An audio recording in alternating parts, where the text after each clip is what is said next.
Mes amis, bien le bonjour. L'une des crises de l'entreprise moderne, c'est la différence entre l'extérieur et l'intérieur. Je vais vous expliquer ça par quelques exemples.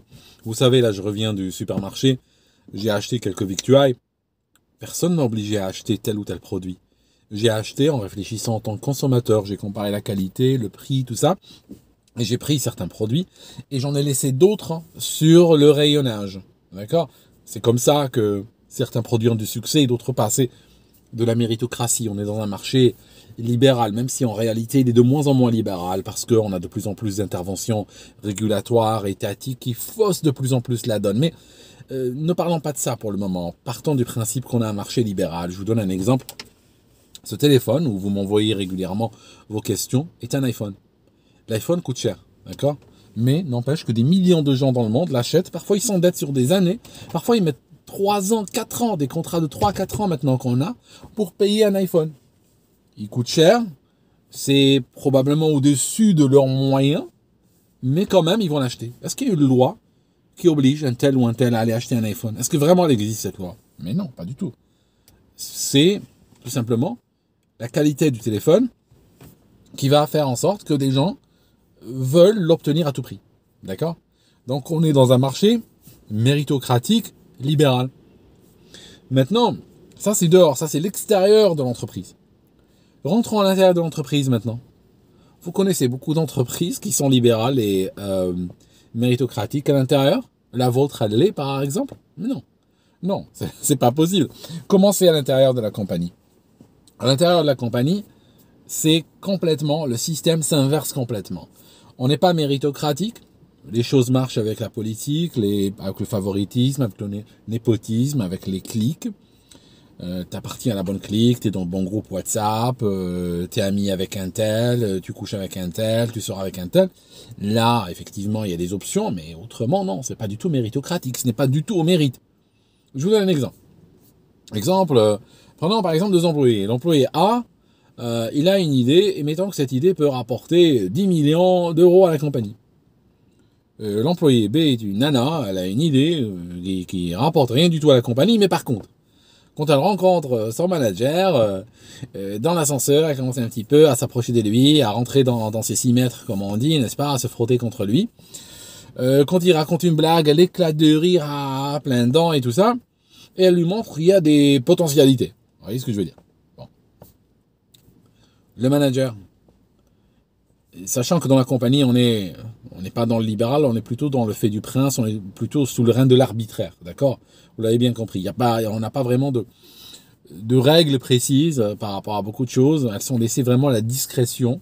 Donc il y a beaucoup de gens qui ont beaucoup de pouvoir discrétionnaire et ils l'utilisent et ils en abusent très largement. C'est ce qu'on appelle le fait du prince dans l'ancien droit administratif français. Voilà, le prince a décidé, tu peux rien faire. Donc, il va choisir quelle idée, le manager, dans une boîte. Il va choisir l'idée qui rapporte 10 millions ou l'idée qui rapporte la meuf. Mets-toi à sa place. Je veux dire, c'est clair. Les 10 millions, il va choisir la meuf. Pourquoi?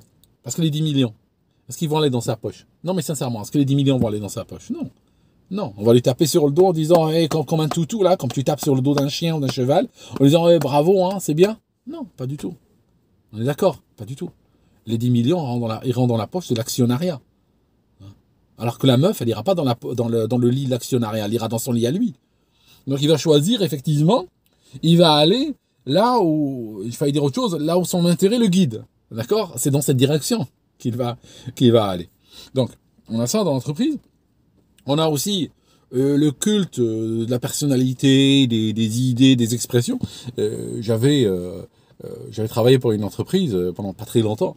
Et en fait, il y avait dans le siège américain, je vous assure, des citations, des expressions qui avaient été utilisées par le PDG, étaient affichées dans les murs, et puis il fallait les apprendre par cœur. Et le PDG ou des responsables des ressources humaines pouvaient arrêter dans un couloir n'importe quel employé et lui dire « Toi, stop !» Lui donner le premier mot de l'expression, il devait la compléter de mémoire. D'accord? Le culte de la personnalité qu'on trouve très florissant au sein des régimes communistes, par exemple. Donc, qu'est-ce qu'on a à l'intérieur de l'entreprise? Donc dehors, je disais que dehors, on a une aspiration vers un marché libéral et méritocratique. À l'intérieur, ces valeurs, donc dès qu'on arrive au niveau de la porte de l'entreprise, les valeurs méritocratiques et libérales s'arrêtent. On a le fait du prince, on a l'autoritarisme, forcément. Hein. Là où tu as l'arbitraire, tu as l'autoritarisme qui vient avec. J'ai décidé, c'est moi. J'ai eu plein de projets capotés, vraiment plein de projets capotés. Un jour, j'étais dans une réunion, je vous raconte, hein, comme ça on parle d'exemples concrets. J'étais dans une réunion et puis ils voulaient installer un programme, enfin une sorte de serveur plutôt, pour partager des documents au sein de la compagnie. Alors le serveur faisait tourner un programme, un protocole, je ne me rappelle même plus le nom pour être honnête avec vous, je crois que c'est un truc qui datait des années 90, qui était très compliqué à déployer. Ça signifie que pour télécharger un fichier, tu devais installer un client, et puis une sorte d'outil sur ton ordinateur, et le client ne marchait pas toujours, donc il fallait aller en ligne de commande, et commencer à taper des commandes interminables, juste pour voir si le fichier est là et téléchargé. Et dans 99% des cas, ça ne marchait pas. Le gars qui était en train de promouvoir cette idée, je veux dire, moi je ne comprenais pas ce qu'il était en train de faire. Je l'ai laissé faire. Durant la réunion, je l'ai laissé. Et à un moment donné, quand on est passé aux questions, j'ai dit, écoute, est-ce que tu peux nous démontrer que tu envoies un fichier sur le système et tu le récupères? Bien sûr, je peux te démontrer. Ça n'a jamais marché. Il a eu des erreurs, il a appelé son collègue, ils ont commencé à taper. Une fonctionnalité de base, fondamentale de base, il était incapable, lui-même, l'initiateur du projet, l'expert dans ce projet, était incapable de l'exécuter. C'était pas possible. Le projet datait de Mathusalem. C'était des anciennes techniques, des anciens trucs. À l'époque où l'informatique était compliquée, l'informatique n'était pas basée sur l'expérience utilisateur, était basée sur l'ergonomie, était basée juste sur on sait que c'est compliqué, on sait que c'est difficile, on sait. Moi, mes premiers emails, hein, vous savez, ça ne va rajeunir personne ce que je vais vous dire, mais mes premiers emails, moi, mon premier compte email du tout dans ma vie, vous savez comment j'y ai accédé? Vous croyez que j'accédais sur un site web avec des couleurs et tout ça? Non, pas du tout. J'avais une sorte de client qui s'appelait Telnet. Hein, les anciens vont savoir, hein, ceux qui sont en moins de 20 ans peuvent pas se rappeler de ça. C'est un client Telnet, hein, une sorte de fenêtre comme ça, avec un fond blanc ou noir, et je tapais. Et je devais taper hein, pour me loguer, après taper pour voir s'il y a de nouveaux emails, et après il me listait les emails, après je devais taper une commande pour ouvrir un email, et une commande pour y répondre. L'expérience utilisateur en ces temps-là n'était pas bonne par rapport à ce qu'on connaît aujourd'hui. Donc, ce programme qu'il sortait datait d'une autre époque. Et nous étions, je vous raconte, il y a quelques années seulement. Quand j'en ai parlé, quand on est arrivé à la période de décision, j'ai voté contre ce projet. Et j'ai donné mon argumentaire. Il fallait voter pour ou contre et donner son argumentaire. Mon argumentaire, c'est que nous sommes arrivés aujourd'hui dans une phase, dans une période, dans une époque où l'expérience utilisateur compte, l'ergonomie compte, où notre temps est tous compté, est très important de pouvoir faire des choses simples rapidement, qu'on a des outils, qu'on a des comme Google Drive ou comme les autres, vous savez, la compétition, hein, il y a au moins une cinquantaine d'exemples différents.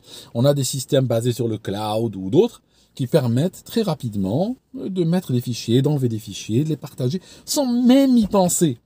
Sans même y penser, ça marche dans 100% des cas. J'ai dit, pourquoi utiliser ce genre de système d'attente de Mathusalem? Vous savez ce qu'on m'a répondu? Le responsable, un des managers responsables, vous savez ce qu'il m'a répondu?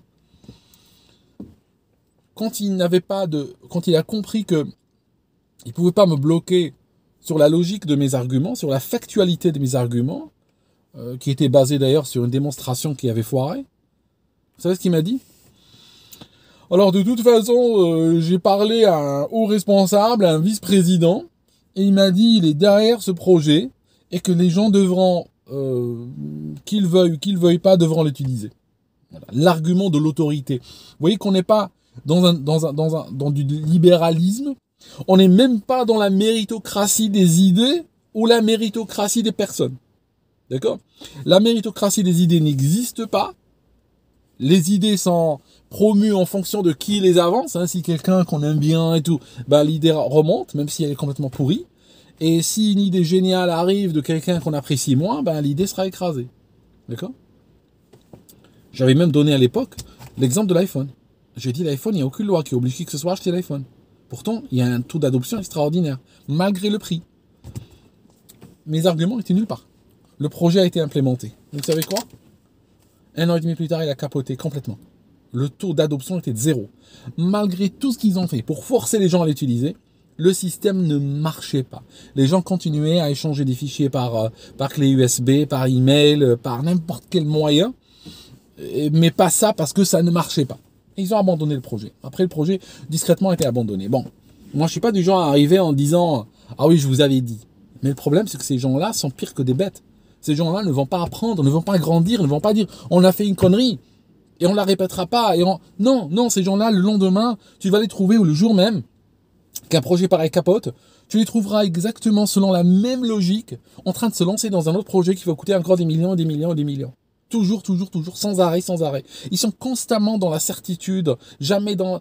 Toujours, en fait, ils sont toujours dans la certitude, comme ça, de leur bon droit, et tout le temps, ou très souvent dans l'erreur, et jamais dans le doute. Ils doutent jamais, voilà. Et ça, à l'intérieur de l'entreprise, malheureusement, ça fait des dégâts aujourd'hui. Donc, l'entreprise, on y trouve les grands slogans, on y trouve le culte de la personnalité, on trouve le fait du prince. Il n'y a pas de méritocratie, mais il y a plutôt des choses qui sont avancées. Il y a l'arbitraire, il y a le népotisme, la corruption, les conflits d'intérêts et tout. À l'intérieur de l'entreprise d'aujourd'hui, on est dans un pays communiste. Vous avez bien compris. À l'intérieur de l'entreprise d'aujourd'hui, on est en Allemagne de l'Est. Okay, on est en URSS. On est dans l'URSS de Staline. Voilà le problème. Alors aujourd'hui, c'est exactement, c'est en ces mots, c'est avec ces exemples que je vous résume la problématique de l'entreprise moderne aujourd'hui. C'est ça l'idée. Tu existes, tu veux exister, tu souhaites exister dans un système libéral, mais alors qu'à l'intérieur, tu étais le parti communiste chinois. On est au PCC. Et d'ailleurs, c'est pour ça que si vous remarquez, de plus en plus d'entreprises, même des très grandes, transpirent le communisme vers dehors. Vraiment. De plus en plus de compagnies vont vers dehors commencer à sointer ce genre d'idées. Sointer le totalitarisme, sointer le culte des personnalités, sointer l'idéologie, les phrases toutes faites qui ne nourrissent pas le peuple. Il y a des peuples qui sont morts en écoutant des grands slogans. Mais vraiment morts, mais quand je dis mort, c'est pas façon de parler, vraiment. Comment ça s'appelle, en Chine, 1958-1962, la grande famine, 50 millions de morts, avec des grands slogans. D'accord ? On les mange pas, les grands slogans. Et de la même manière, les grands slogans ne vont pas soutenir un cours en bourse. Les grands slogans ne vont pas faire avancer le marché de l'entreprise, ne vont pas augmenter ses bénéfices, ne vont pas la faire grandir, pas du tout. Les grands slogans l'emmènent vers le sol. D'accord ? Comme ils ont emmené des pays entiers, tu vois. Toi, tu es dans une boîte de 1000, 2000, 10 000 personnes. Des pays entiers, je te parle de Chine qui ont fini en famine avec les grands slogans. Est-ce que toi, tu feras mieux ? D'accord ? Voilà. Merci mes amis d'avoir écouté cette vidéo jusqu'ici. Vos questions sont tout le temps les bienvenues dans ce WhatsApp. D'accord ? Et puis on se voit dans une prochaine vidéo. À très bientôt.